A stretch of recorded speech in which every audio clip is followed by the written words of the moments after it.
Подтягивание можно назвать одним из важнейших базовых упражнений для построения крепкого верха тела. Разберем самые типичные ошибки, влияние веса и роста на прогресс, эффективность дополнительного отягощения, разницу положения рук и укрепления хвата, и как подтягивание совмещать с другими упражнениями. Также сделаем выводы, как вам действовать уже сегодня. В конце ждет полезный бонус. А это Владарович, атлет спит в каждом из нас, и я его разбужу. Ошибки. Первое – это резкие опускания. Опускаемся, не бросая тело вниз, а подконтрольно. Потому что движение на расслабление, негативная фаза, во многом полезнее, чем движение вверх. Да, так мы много не подтянемся, но эффект для мышц будет больше.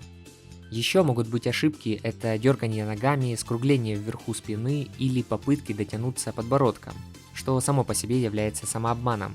На первых этапах, когда мы подтягиваемся, например, до 5 раз, и это максимум, такое может допускаться, и даже нужно, когда мышцы еще довольно слабые, но от такой техники нужно уходить и переучиваться. Руки в локте должны сгибаться одновременно. Многие начинают с рывкового движения, и одна рука опережает другую. Серьезная ошибка – это слишком много тренировок конкретно для вас. Не нужно на максимум долбить каждую тренировку. Тело просто не успевает восстанавливаться, и есть риск травмы. Да, конечно, это вопрос тренированности. Я часто встречаю атлетов с внушительными показателями в подтягиваниях, и чем выше уровень, тем больше дней они предпочитают отдыхать между тренировками подтягиваний, а мышцы растут во время отдыха. Если затормозил прогресс, попробуйте снизить нагрузку или тренируйтесь через 2 или даже 3-4 дня и давайте больше разнообразия. Как правило, новички восстанавливаются быстрее и можно чаще, хоть каждый день, но лучше через день. Вы можете отдыхать и по 3 дня, но все равно не прогрессировать, например, из-за недостатка сна, стрессов или плохого питания. Тут много моментов. Следующее – это дыхание. Когда мы перестаем контролировать дыхание, то кислород хуже обогащает мышцы. И на последних повторах в подтягиваниях у нас просто резко заканчиваются силы. Или что еще хуже, вы решили ради последних крайних повторений задержать дыхание. Знакомо? К тому же это крайне негативно влияет на сердечно-сосудистую систему и может приводить к головным болям. Обычно правильно вдох на опускании через нос и выдох ртом на усилии, движение вверх. Со временем такое дыхание будет автоматически. К слову, этот сюжет является логическим продолжением и дополнением к моему первому видео о подтягиваниях, на котором уже более 500 000 просмотров.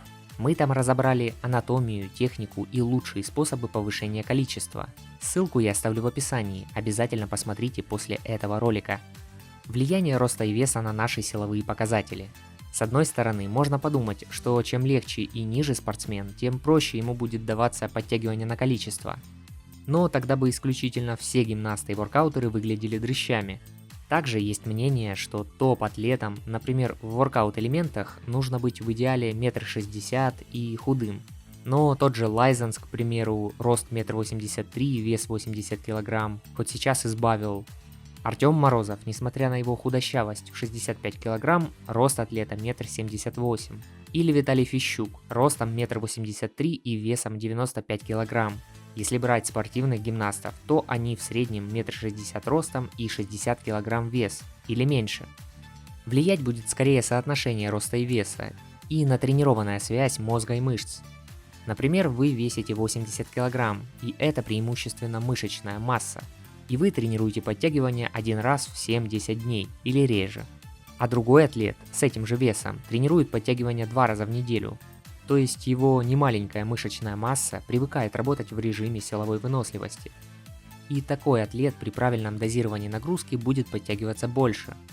Лишний вес в виде жировой прослойки – это точно будет негативно влиять на количество повторений. А чем выше рост у атлета, тем длиннее его конечности рук и амплитуда движения больше, чем у более низкого атлета.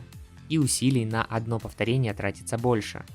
Дальше поговорим про влияние хвата и постановку рук. Ребят, кто недавно начал свои тренировки, либо застрял и хочет быстрее прогрессировать, наверняка у вас накопились много вопросов. И вам будет интересен мой опыт и ошибки, тренируясь с 2011 года. Я подготовил для вас электронную мини-книгу по воркауту «7 ошибок начинающего в тренировках и питании». Описаны практические и полезные вещи в тренировках базы и элементов, рацион питания и моя история. Если хотите поддержать канал, заходите по ссылке в закрепленном комментарии. Я отправлю книгу каждому за донат на символическую сумму. Это моя мотивация улучшать контент и работать дальше. Также обращайтесь в соцсетях, если нужна консультация или программа тренировок. Ну, а если вы желаете развивать себя как YouTube-блогер и уже начали вести канал, но не понимаете, откуда взять первых подписчиков и почему вас не смотрят, то обращайтесь ко мне за помощью в развитии канала. Тем самым я сэкономлю вам месяцы потраченного времени на ошибки. Напишите мне, контакты в описании.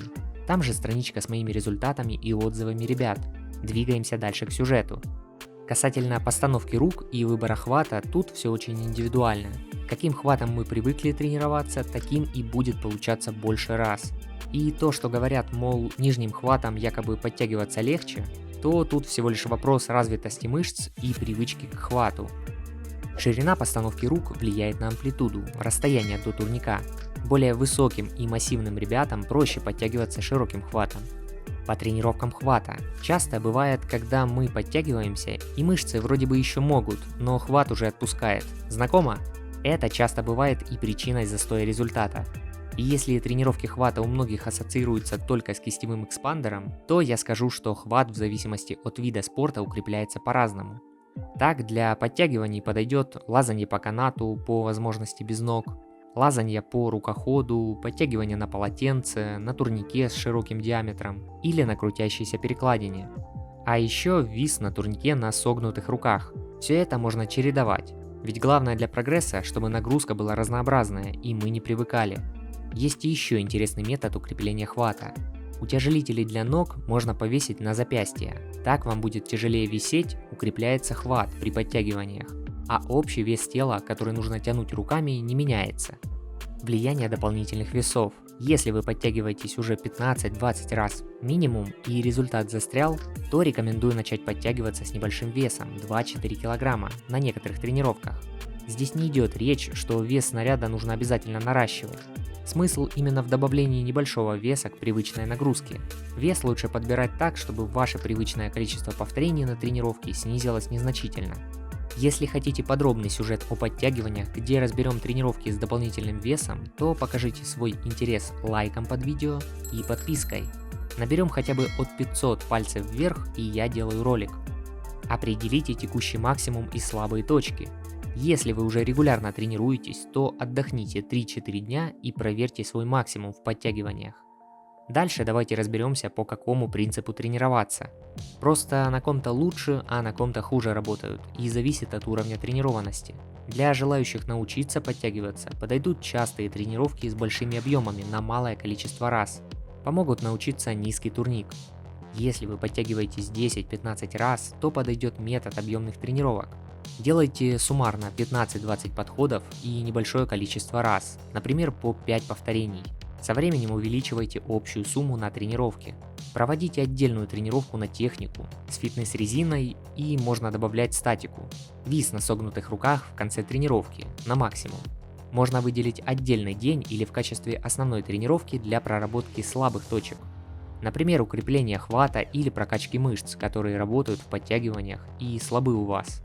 Если уже делаете 20 раз и больше, то стоит обратить внимание на методы 5 подходов на около максимальное количество раз. И крайний подход делать на максимум. Достаточно отдыхайте 5-7 минут или больше между такими подходами. Тренировки на хват можно делать отдельно, если чувствуете, что в этом слабое место. Один раз в 7-10 дней. Может, не можете дотянуть подбородок на последних повторах? Тогда укрепляйте бицепс и брахиалис. Тренируйте именно фазу дотягивания от 90 градусов и вверх, отдельно. Если проблемы на последних повторах начинаются в нижней позиции, при изгибании рук, то попробуйте подтягиваться с уголком в отдельные дни тренировок.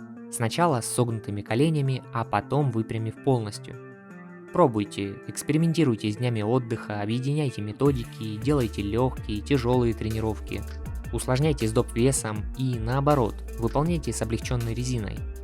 Подумайте также о добавлении кардионагрузок и диеты, чтобы избавиться от лишнего подкожного жира, который может мешать тянуть себя вверх. Для этого подойдет ежедневная ходьба 20-30 минут на пульсе 60-70% от максимального. Делайте подтягивания в начале тренировки, если хотите прогрессировать преимущественно в них. К тому же, так как оно базовое, то достаточно энергозатратное. Можно как совмещать с брусьями или отжиманиями, так и делать в отдельные дни. Тут уже нужно экспериментировать. Кстати, это видео можно сохранить себе в плейлист и освежать в памяти повторно перед тренировкой. Обещанный бонус. Ребят, для самых лояльных зрителей я нашел книгу, единственную в таком роде, о подтягиваниях. Она 2009 года выпуска от тренеров, которые с подопечными занимаются полиатлоном. Их ученики делают порядка 60-80 раз в подходе и более. У них невероятная выносливость. Я читал ее года 3 назад, и там подробно расписано, как прогрессировать в подтягиваниях, правильно дышать, бороться с застоями, тренироваться с дополнительным весом и приведены конкретные программы тренировок. А главное, придет понимание, как их составлять. Чтобы ее скачать, после просмотра переходи в телеграм-канал Владарович, ссылка в описании под роликом. У нас там совместный чат с другими атлетами, уже порядка 2000 участников. И я регулярно публикую полезные статьи о тренировках. Напишите в комментариях, если остались вопросы по теме.